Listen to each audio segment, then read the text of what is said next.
Dear students, the next unit as per the syllabus is the synchronous motor drive. As we have already studied about the DC motor drive, induction motor drive is covered in the last 4 units.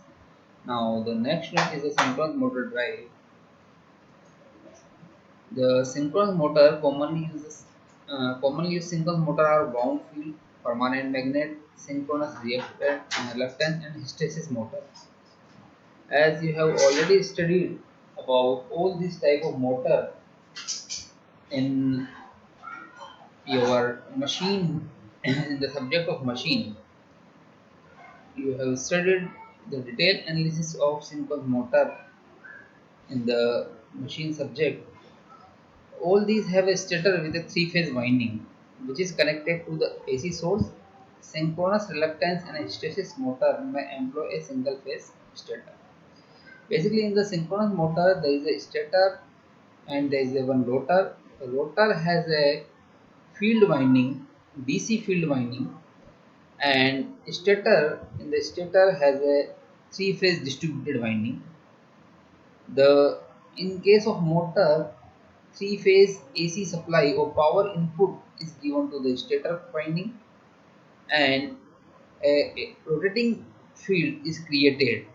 A three-phase rotating field is created, and due to the field excitation, a field of rotor circuit is also created.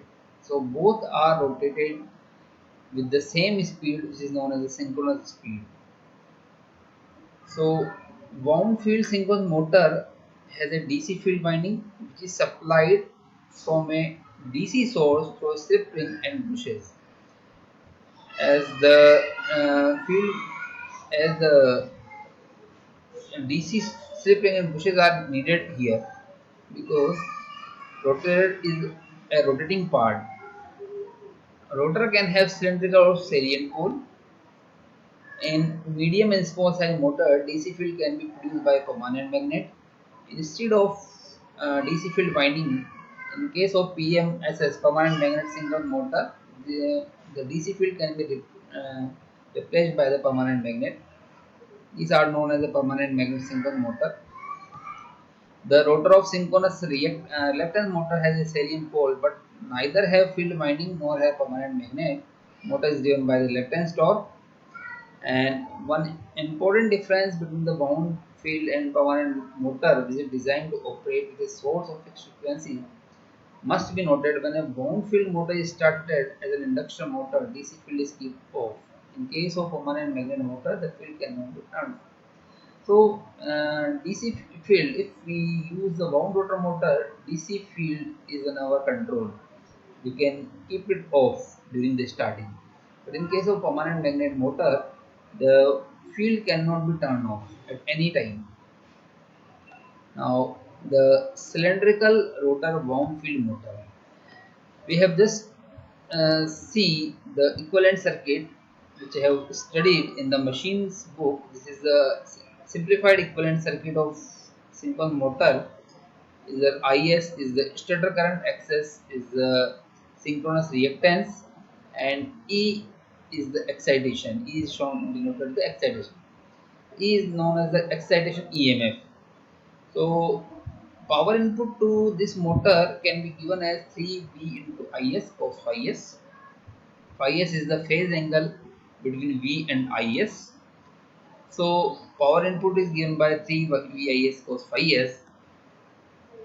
Since stator loss is neglected, the power developed. We can assume that the same power, the input power, is used to develop the torque. So Pm is equal to 3VIS cos phi. From this figure, from this diagram, we can see here that we can calculate the value of current IS. IS angle phi s can be written as P angle 0 minus E angle minus delta upon reactance JXS. XS, or we can divide into two parts, V upon XS cos angle minus pi by 2 minus E upon XS minus pi by 2 minus delta. If we uh, take the real part of this fraction is cos phi s, or is cos phi s can be written as b upon xs cos pi by 2 minus e upon xs cos pi by 2 plus delta. Or we further solve, if further solve cos pi by 2 0, then it will become is cos phi s equal to e upon xs sin delta. If we put the value of is cos phi s in our expression, in equation 2, 3 is cos phi s, we replace the value. The mechanical power input to this synchronous motor can be written as 3ve upon xs sin delta. And for a steady state torque to be produced, a uh, rotor field must move at the same speed as the stator field. This is the condition for the synchronous motor. So since rotor field has same speed as that of rotor, the rotor run at a synchronous speed. If we now we calculate the torque from this expression, as we know that a torque is Pm upon omega m. But in case of synchronous motor, omega m can be assumed as a omega ms, whose value is 4 pi f upon p. So the torque can be written as 3ve excess omega ms into sine delta. So this equation Pm is equal to 3ve upon excess sine delta.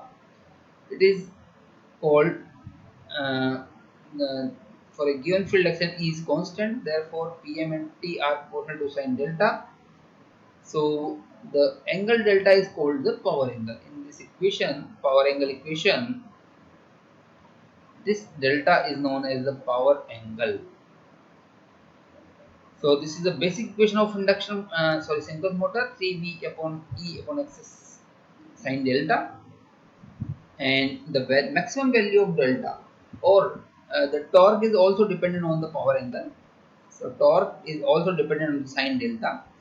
If E is constant, if we assume that E is constant, therefore Pm and T are proportional to the sine delta. P or T both are dependent on the sine delta.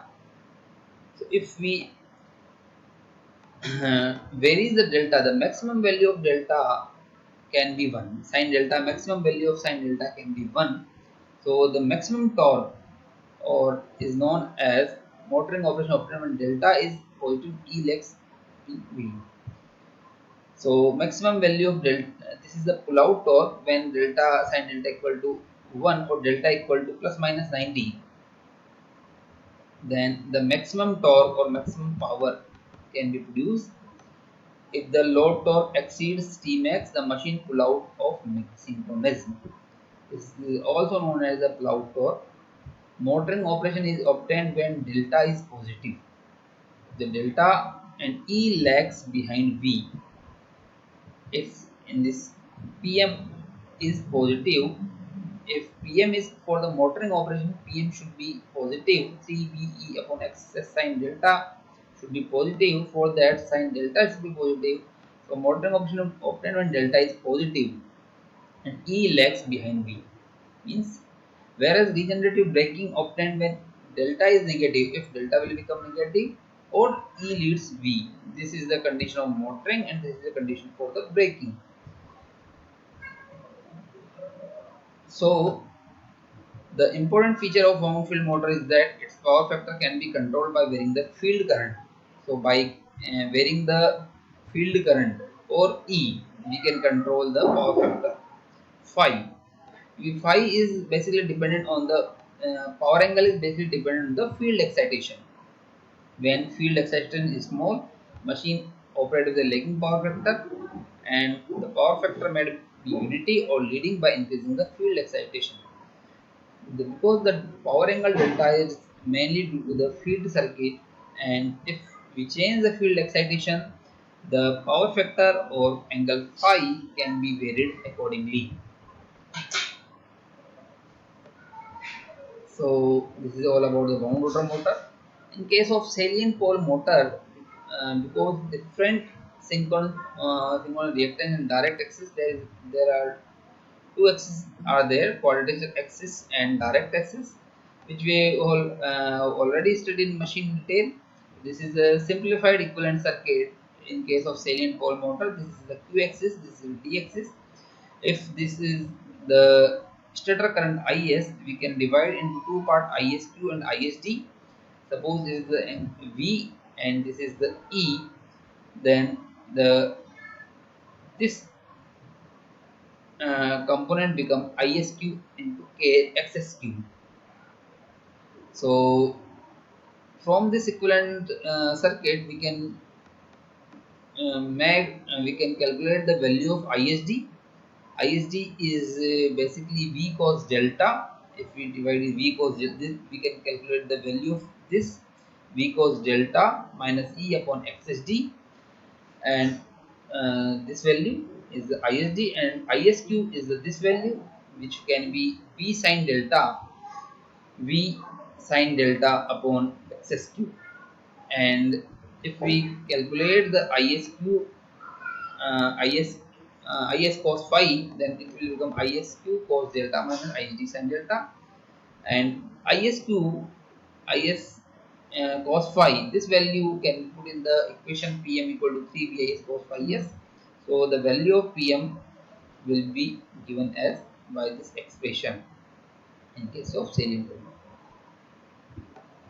Thank you.